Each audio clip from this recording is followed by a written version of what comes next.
Hi students, unit 3 magnetic effects of current and magnetism ये discuss कर रहे थे हम लोग। और इसमें आज डिस्कस करेंगे comparison of Coulomb's law and Biot-Savart law. आप जानते हैं कि यूनिट 1 इलेक्ट्रिसिटी में आप लोगों ने पढ़ रखा था कि अगर दो पॉइंट चार्जेस हैं तो उनके बीच में एक कूलॉमियन फोर्स लगता है। जो फोर्स लगता है पॉइंट चार्जेस के बीच में फार्मूला होता है 1/4πε0 इंटू Q1 Q2/r²। और इसके बेस पर आपने एक फार्मूला ड्राइव किया था इलेक्ट्रिक फील्ड का कि electric field intensity due to a point charge formula था 1/4πε0 इंटू Q/r²। ये फार्मूला ड्राइव किया था, कूलॉम्स लॉ से ड्राइव किया था। यहाँ पर देखिए ये है कि electric field versus magnetic field. Electric field आप जानते हैं कि प्रीवियस वीडियो बताया था मैंने आप लोगों को कि कहीं पर कोई चार्ज है, स्टेशनरी चार्ज, तो वो इलेक्ट्रिक फील्ड का एक सोर्स है। अगर वही चार्ज मोशन में है, मूविंग चार्ज है, यानी करंट फ्लो हो रही है, तो फिर वो इलेक्ट्रिक फील्ड के साथ साथ मैग्नेटिक फील्ड का भी सोर्स है। तो कूलॉम्स लॉ से हमने एक एक्सप्रेशन निकाला था इलेक्ट्रिक फील्ड का, और जो बायो-सावर्ट लॉ है उससे हम कोई भी करंट एलिमेंट है तो उससे r डिस्टेंस पर हम लोग एक फॉर्मूला निकाल चुके हैं मैग्नेटिक फील्ड का कि dB या delta B μ0/4π I delta L sin θ/r²। मैं बताऊं आप लोगों को सुपरपोजिशन प्रिंसिपल आप लोगों को ध्यान होगा कि कहीं पर एक लार्ज चार्ज रखा हुआ है, मान लीजिए कि एक लाइन चार्ज है या सरफेस चार्ज है या एक कोई पीस है चार्ज का, तो कूलॉम्स लॉ अप्लाई करने के लिए हम लोग क्या करते हैं कि चाहे लाइन चार्ज हो, चाहे सरफेस चार्ज हो, चाहे वॉल्यूम चार्ज हो, उसको आप लोग इतने स्मॉल चार्ज में डिवाइड कर लेते हैं कि उसका एक सेगमेंट जो है छोटा सा, चाहे वो लाइन सेगमेंट हो, चाहे वो सरफेस सेगमेंट हो, चाहे वो वॉल्यूम सेगमेंट हो, वो एक पॉइंट चार्ज की तरह बिहेव करे। सुपरपोजिशन प्रिंसिपल यहाँ पर हम अप्लाई करते हैं। जैसे मान लीजिए कि हम बात कर रहे हैं कूलॉम्स लॉ की, मान लीजिए कूलॉम्स लॉ से आपको ये निकालना है कि भाई मान लीजिए कि आपके पास एक लाइन चार्ज है। अब हम लोग क्या करते हैं, लाइन चार्ज को स्मॉल सेगमेंट डिवाइड करते हैं। मान लीजिए कि आपने एक स्मॉल सेगमेंट लिया, इसका ये सेगमेंट लिया, और इस पर जो चार्ज का अमाउंट है ये मान लीजिए है dq, ये है। अब आपको इसकी वजह से r डिस्टेंस पर कोई पॉइंट है, पॉइंट P, और यहाँ निकालिए इलेक्ट्रिक फील्ड। तो आप जानते हैं कि इलेक्ट्रिक फील्ड निकालने के लिए आप लोग क्या करना पड़ेगा कि आप देखेंगे ये पॉजिटिव चार्ज है, तो इस छोटे से पॉइंट सेगमेंट की वजह से जो इलेक्ट्रिक फील्ड होगी उसकी डायरेक्शन होगी ये, क्योंकि जो चार्ज है वो क्यू ना होकर dq है, तो इलेक्ट्रिक फील्ड को मैं dE वेक्टर ये मान लेता हूँ। और आप जानते हैं कि कूलॉम्स लॉ से जो इलेक्ट्रिक फील्ड इंटेंसिटी का मैग्नीट्यूड होगा dE, ये होगा 1/4πε0 इंटू dQ/r²। ये फार्मूला आता है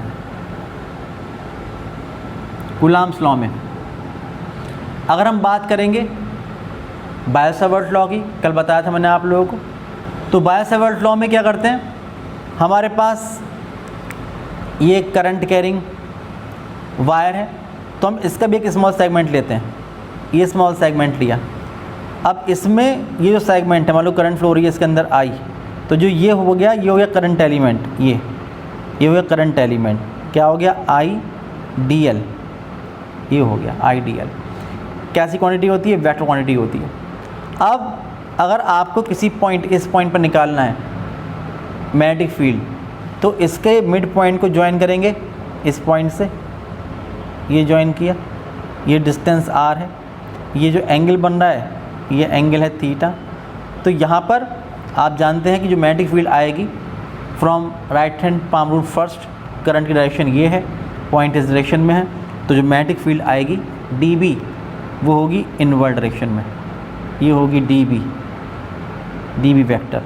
और फार्मूला आप जानते हैं कि जो dB होगा ये होगा μ0/4π I dl sin θ/r²। R square. ये है हमारे पास बायो-सेवर्ट लॉ। अब देखिए कि दोनों में क्या कौन कौन सी सिमिलरिटीज़ हैं और कौन कौन से डिफरेंसेस हैं। आप देखिए, पहली बात तो ये भाई कि कूलम्ब्स लॉ और बायो-सेवर्ट लॉ हम जब अप्लाई करते हैं दोनों में सुपरपोजिशन प्रिंसिपल अप्लाई कर सकते हैं। अगर कहीं पर लाइन चार्ज है, सरफेस चार्ज है, वॉल्यूम चार्ज है, तो उस चार्ज को स्मॉल सेगमेंट डिवाइड कर लेते हैं। स्मॉल सेगमेंट डिवाइड करने के बाद पहले स्मॉल सेगमेंट की वजह से इलेक्ट्रिक फील्ड निकालते हैं, उसको पॉइंट चार्ज मानकर, और उसके बाद उसको इंटीग्रेट कर देते हैं over the line, over the surface, over the volume. ये कर सकते हैं। और आप देखो कि अगर हम लोग बायो-सेवर्ट लॉ अप्लाई कर रहे हैं तो भी यही करते हैं। जैसे कि आपने देखिए कि पूरे वायर के साथ निकालना है तो पहले स्मॉल सेगमेंट की वजह से निकालेंगे और बाद में उसको इंटीग्रेट कर देंगे। इसका मतलब ये हुआ कि कूलम्ब्स लॉ और बायो-सेवर्ट लॉ दोनों में ही सुपरपोजिशन प्रिंसिपल अप्लाई कर सकते हैं। दूसरी बात देखिए कि जो इलेक्ट्रिक फील्ड इंटेंसिटी है DE is inversely proportional to R square and DB is also inversely proportional to R square. इसका दोनों ही इनवर्स स्क्वायर लॉ हैं कि इलेक्ट्रिक फील्ड इंटेंसिटी और मैग्नेटिक फील्ड इंटेंसिटी दोनों ही जो होंगे वो डिस्टेंस के स्क्वायर के इनवर्सली प्रोपोर्शनल होंगे। आप देखिए दोनों इनवर्स स्क्वायर लॉ हैं। ये सिमिलरिटीज़ हैं। आप देखिए डिफरेंसेस कौन कौन से हैं। डिफरेंस ये है भाई कि आपने देखिए कि यहाँ पर जो इलेक्ट्रिक फील्ड है इसके लिए रिस्पॉन्सिबिलिटी की जो सोर्स है, इसका इलेक्ट्रिक फील्ड का जो सोर्स है वो है एक चार्ज। इसका मतलब कि इलेक्ट्रिक फील्ड का जो सोर्स है वो है एक चार्ज, और जो मैग्नेटिक फील्ड का सोर्स है वो है एक करंट एलिमेंट आइडियल वेक्टर। तो ये जो सोर्स है इसका DQ ये स्केलर होता है। इलेक्ट्रिक फील्ड का सोर्स DQ स्केलर क्वांटिटी है, और मैग्नेटिक फील्ड का जो सोर्स है आइडियल वेक्टर करंट एलिमेंट यही वेक्टर क्वांटिटी है।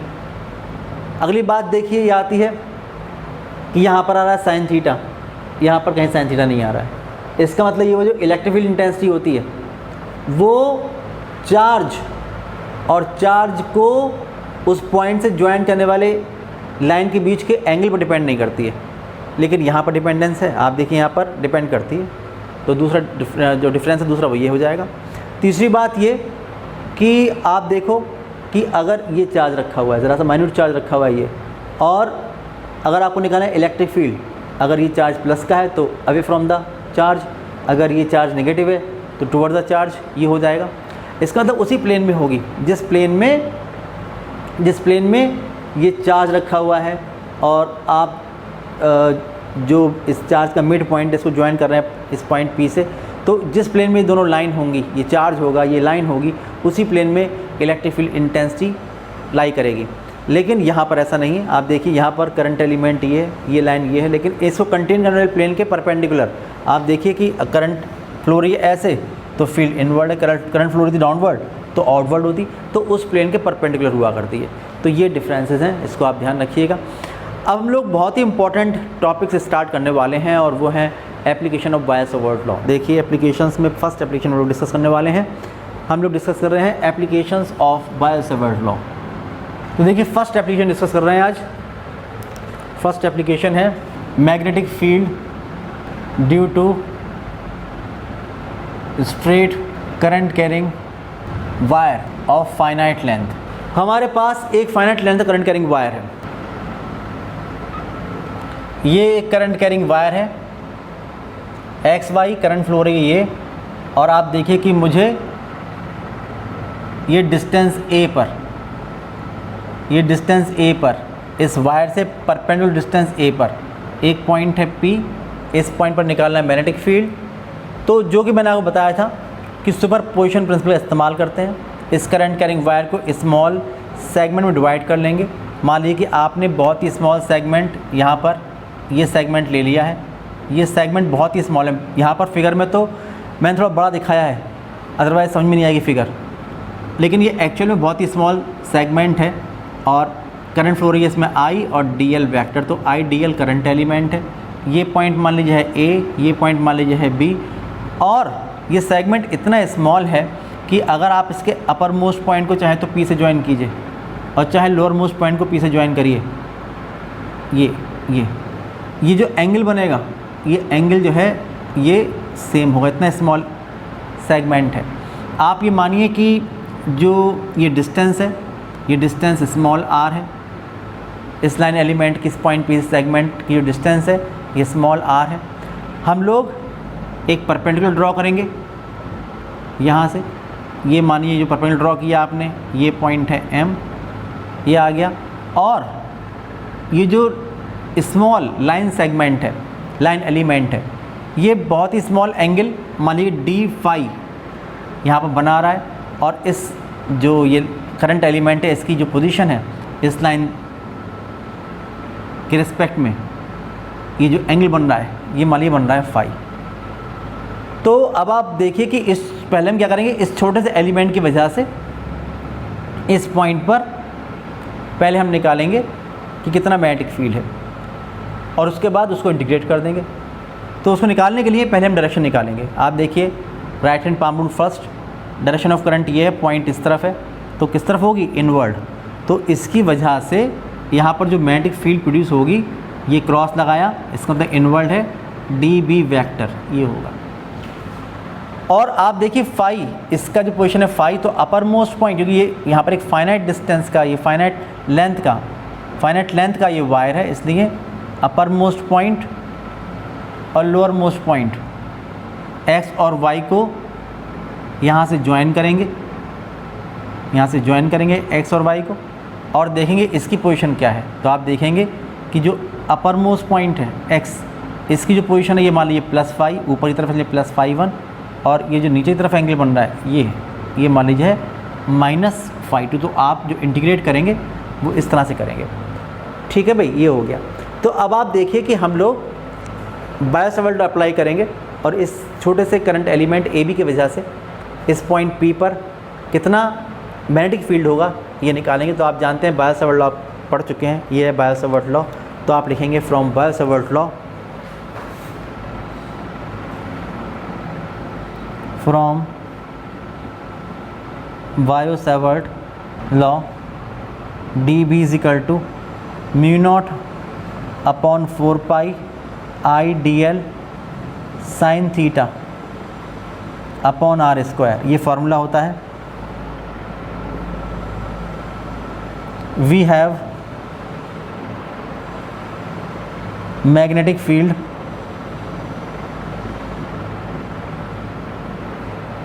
Due to small current element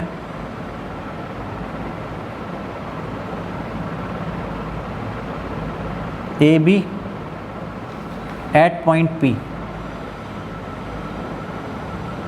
तो इस पॉइंट पी पर जो आएगी इसी वाले फॉर्मूले से आप लिखेंगे D B is equal to mu naught upon 4 pi I D L, अब साइन थीटा कितना होगा अभी देखिए, यह है current element, direction of current, और इसके मिड पॉइंट जब ज्वाइन करेंगे ये तो ये कितना एंगल बनेगा, अगर ये एंगल थीटा है तो ये जो बनेगा ये पूरा 180 है देखिए, और 180 थीटा कम हो गया 180 थीटा, तो साइन 180 थीटा यहाँ हो जाएगा आई D L into sine 180 minus theta, और अपॉन डिस्टेंस यहाँ से लेके यहाँ तक की जो है ये r है, तो r स्क्वायर। लेकिन आप जानते हैं साइन 180 थीटा साइन थीटा ही होता है, तो हो जाएगा D B is equal to mu naught upon 4 pi I D L sine theta upon R square, ये हो जाएगा। अब आप देखिए कि ऐसा है, यहाँ पर प्रॉब्लम ये है कि जो करंट एलिमेंट हैं उनकी लेंथ सेम भी हो सकती है, अलग भी हो सकती है, लेकिन डिस्टेंस, ये जो डिस्टेंस है r, ये हर एलिमेंट की अलग होगी, लेकिन जो परपेंडिकुलर डिस्टेंस है स्मॉल a, ये सबके लिए सेम होगी। तो हम कुछ ऐसा करेंगे, एलिमिनेट करेंगे कुछ चीज़ों को यहाँ से, और थीटा को भी एलिमिनेट करेंगे, क्योंकि थीटा भी हर किसी के अलग होगा। तो आप देखिए हम लोग क्या करेंगे यहाँ पर कि एक तो इस r को यहाँ से हटा देंगे, किस तरीके से r हट जाए यहाँ पर से और a आ जाए, और दूसरी बात ये कि यहाँ से थीटा की जगह जो आ जाए ये फाई आ जाए, क्योंकि हमें पोजीशन पता है कि अपर मोस्ट पॉइंट और लोअर मोस्ट पॉइंट जो है उसकी एंगुलर पोजीशन कौन सी है। तो ये काम हम करेंगे। तो हमारे पास जो इक्वेशन आई, इक्वेशन 1, इसको ऐसे रहने देंगे, और आप देखिए कि यहाँ पर लिखा है डी एल साइन थीटा, इसको पहले हटाने की कोशिश करते हैं।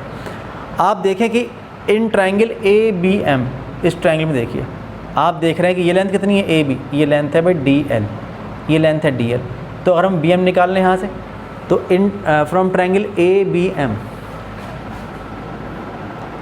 From triangle A B M, इसमें आप देखिए तो आप देखेंगे कि sine theta is equal to this upon this, यानी कि B M upon A B, B M upon A B, ये हो जाएगा।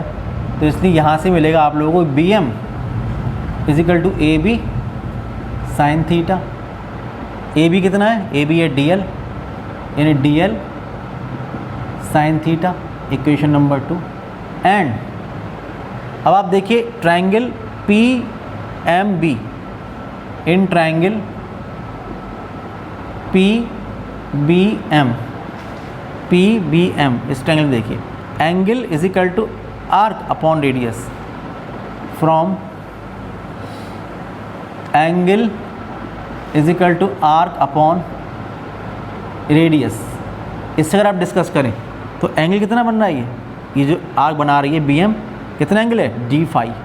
तो D phi is equal to R कितनी है बी एम, और अपॉन ये रेडियस कितनी है स्मॉल आर। तो यहाँ से आप देखेंगे तो बी एम कितना हो जाएगा आर इंटू डी फाई, ये हो जाएगा। अब आप देखिए ये भी बी एम है और ये भी बी एम है, इक्वेट कर दीजिए, इक्वेटिंग 2 and 3, तो हो जाएगा D L sine theta is equal to R into D phi, ये इक्वेशन नंबर 4। इसको पुट कर दीजिए, यहाँ पर लिखा है डी एल साइन थीटा, वहाँ पर पुट कर दीजिए R into D phi, putting this value in 1, putting this value in 1 we get, तो हो जाएगा D B is equal to mu naught upon 4 pi I, जहाँ लिखा है डी एल साइन थीटा वहाँ हो जाएगा आर इंटू डी फाई और अपॉन आर स्क्वायर, इससे कैंसिल हो गया। तो D B is equal to mu naught upon 4 pi I upon R into D phi. अब प्रॉपर फॉर्म में आ गया, देखिए अब कोई प्रॉब्लम नहीं है, प्रॉपर फॉर्म में भी नहीं आया अभी प्रॉपर फॉर्म में। अब इसमें आर और है, आर को भी देखिए इसमें एलिमिनेट करेंगे। आर को एलिमिनेट करने के लिए आप देखिए कि ये पॉइंट मान लीजिए है सी, तो हम लोग ट्रायंगल पी सी बी इसमें लेंगे रिलेशन बिटवीन आर एंड ए, ये निकालेंगे, बिकॉज ए तो सबके लिए कांस्टेंट रहेगा, ए जो परपेंडिकुलर डिस्टेंस है वो सबके लिए ए रहेगी, उसको लेके आएंगे। तो आप लिखेंगे कि in triangle B C P ये लेंगे, तो हो जाएगा कॉस थीटा कॉस फाई हो जाएगा cos phi is equal to A upon R, A upon R. तो यहाँ से ए निकालेंगे या आर निकालेंगे, यहाँ से आर देखेंगे तो आर इज इक्वल टू हो जाएगा A upon cos phi, putting this value in 5, putting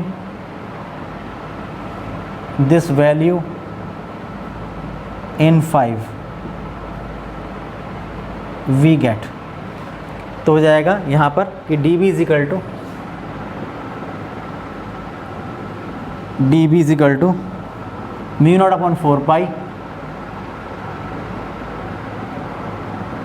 आई, जहाँ लिखा है आर हो जाएगा ए अपॉन कॉस फाई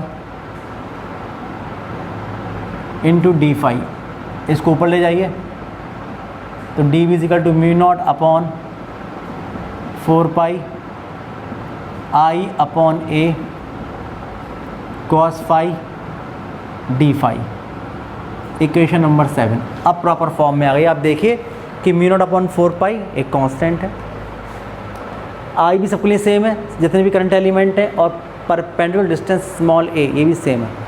अब कोई प्रॉब्लम आपको नहीं है। और फाई के बारे में आपको पता ही है कि अगर आप इसे इंटीग्रेट करेंगे टोटल मैग्नेटिक फील्ड निकालने के लिए, तो करेंगे between limit +φ1 and -φ2, because upper most point की जो एंगुलर पोजीशन है यहाँ से +φ1 और लोअर मोस्ट की है -φ2।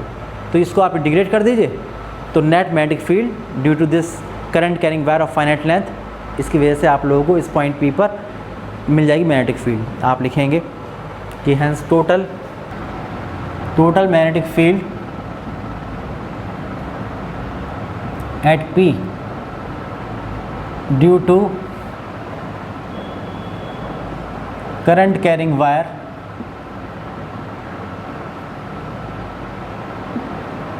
AB, तो मिलेगी B is equal to integration of DB over length L, integration of mu naught, integration of DB सही है, integration of mu naught upon 4 pi I upon A cos phi D phi. अब यहाँ पर जो limit रहेगी ये रहेगी lower limit -φ2 upper limit +φ1, तो B इज इक्वल टू हो जाएगा, देखिए म्यू नॉट अपॉन 4 पाई कॉन्स्टेंट है,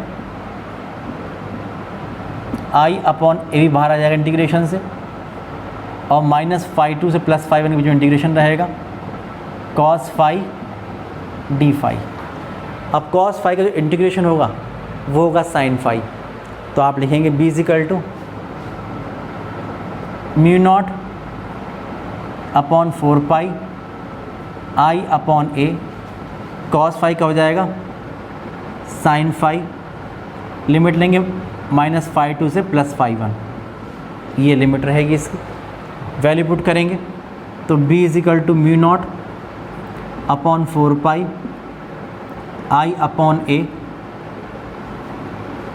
ये होगा साइन +φ1 और minus sine -φ2, sine minus theta जो माइनस साइन थीटा, तो B is equal to mu naught upon 4 pi I upon A sine φ1 और प्लस साइन φ2, ये निकल के आता है फार्मूला।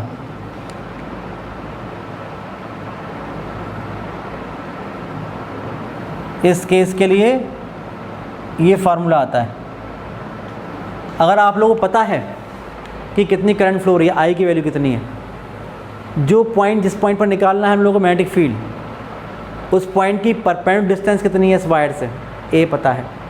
आपको ये पता है कि ये पॉइंट इस लाइन से कितना एंगल बना रहा है, अपर मोस्ट पॉइंट और लोअर मोस्ट पॉइंट कितना एंगल बना रहे हैं, अगर ये आपको पता है, φ1 φ2 पता है, तो इस फॉर्मूले से हम नेट मैग्नेटिक फील्ड निकाल सकते हैं। ठीक है, अब ये वो फर्स्ट एप्लीकेशन, डायरेक्ट फार्मूला आपके पास निकल के आ गया है। सेकंड एप्लीकेशन देखिए इसका ये है कि अगर ये जो वायर है, अगर ये वायर जो है ये इनफाइनाइट लेंथ का होता, इनफाइनाइट लेंथ का तो है ही, अगर ये वायर इनफाइनाइट लेंथ का होता और आपको कहीं पर निकालना होता इनफाइनाइट लेंथ के वायर के बीच में कहीं पर भी अगर आपको निकालना होता मैग्नेटिक फील्ड, तो हम निकाल सकते थे। तो एप्लीकेशन नंबर 2 है magnetic field due to infinitely long current carrying wire.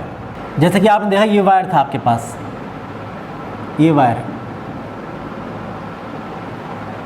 है x, ये वायर है वायर y, लेकिन अब ये इनफाइनाइट लेंथ के हैं। अब ये जो है ये इनफाइनाइट लेंथ के हैं,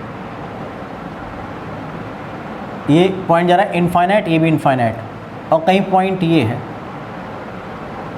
जब ये पॉइंट होगा और करंट फ्लो रही होगी ये, और ये डिस्टेंस है स्मॉल a, तो इनफाइनाइटली डिस्टेंस पर जो ये पॉइंट हैं एंड पॉइंट्स, इनके लिए जो φ1 और φ2 की वैल्यू होंगी वो कितनी होंगी आप देखिए।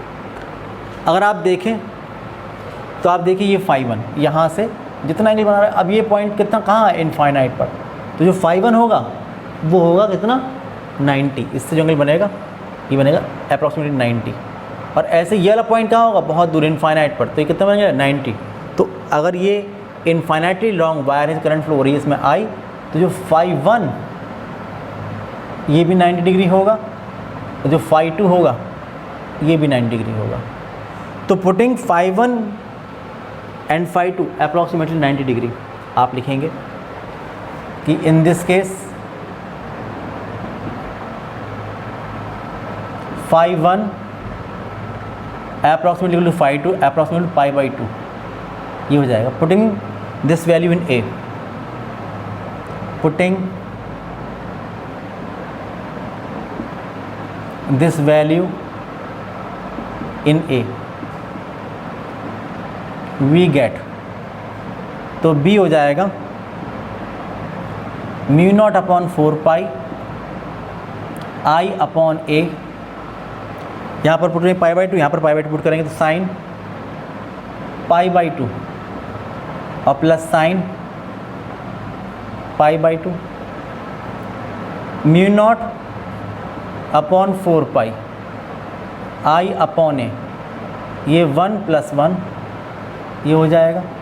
तो जो b होगा ये होगा mu naught upon 4 pi 1 and 1 2, तो 2i अपॉन ए, या तो ये कहिए या 2 से 4 कैंसिल होगा 2 टाइम्स, या आप कहिए mu naught upon 2 pi into I upon A, ये निकल के आता है।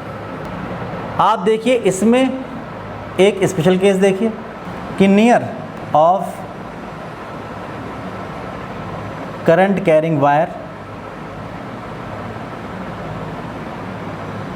Of infinite length.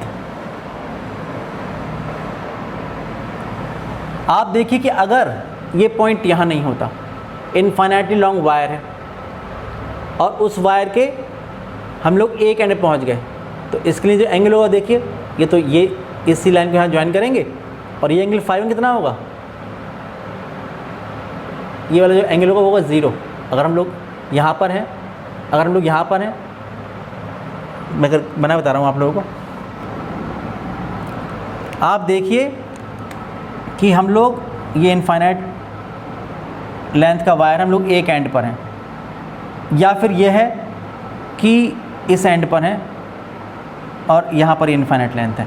अगर हमें निकालना है इस पॉइंट पर, पॉइंट P यहाँ पर है और इस केस में पॉइंट P यहाँ पर है, तो आप देखिए कि ये जो डिस्टेंस होगी ये होगी a, परपेंडिकुलर डिस्टेंस ये डिस्टेंस होगी a। अब आप देखिए कि अगर हम लोग इस वक्त इस पॉइंट पर हैं तो फाई 1 कितना होगा, फाई 1 ये तो गया इनफाइनाइट पर, तो जो फाई 1 होगा वो तो हो जाएगा पाई बाई 2, और जो फाई 2, क्योंकि आप फाई 2 देखिए उसी पॉइंट पर लौट के आ गए, तो फाई 2 कितना हो जाएगा 0। अगर आप यहाँ पर देखेंगे, यहाँ पर इस एंड के करीब हैं, तो आप देखेंगे कि ये a है और इससे यहाँ का एंगल कितना होगा, फाई 1 0, फाई 1 जो होगा वो होगा 0, और जो नीचे वाला पॉइंट है इनफाइनाइट वाला पॉइंट है, इसके लिए कितना होगा फाई 2, ये होगा पाई बाई 2। तो इसका मतलब एक एंगल जो होगा, एक होगा पाई बाई 2, एक होगा 0, एक होगा पाई बाई 2, एक होगा 0। जो दोनों एंगल है फाई 1 फाई 2, इसमें से एक पाई बाई 2 होगा और एक 0 होगा। तो putting these values in A again, तो जो b आएगा एंड पॉइंट पर, यह आएगा mu naught upon 4 pi I upon A sine 0 plus sine pi by 2, यह आएगा। तो जो b एंड पॉइंट पर आएगा mu naught upon 4 pi I by A, इसकी वैल्यू तो 1 होती है, तो ये साइन 0 0 और ये 1, तो इंटू 1, तो ये हमारे पास निकल के आता है इक्वेशन नंबर सी। तो ये होगा। आप देखें कि चाहे जो इनफाइनाइट लॉन्ग वायर है, इसकी किसी पॉइंट की हम बात करें, चाहे तो हम कहीं मिड पॉइंट के आसपास हों तब भी, या एंड पॉइंट के आसपास हों तब भी, आप देख रहे हैं कि b is inversely proportional to a। आप देख रहे हैं b is inversely proportional to a। क्योंकि b is inversely proportional to a, तो दोनों ही केस में अगर आप ग्राफ प्लॉट करेंगे बिटवीन b एंड a, तो ग्राफ ऐसा आएगा। यह है b और यह है a। b is inversely proportional to a, ऐसा ग्राफ आता है।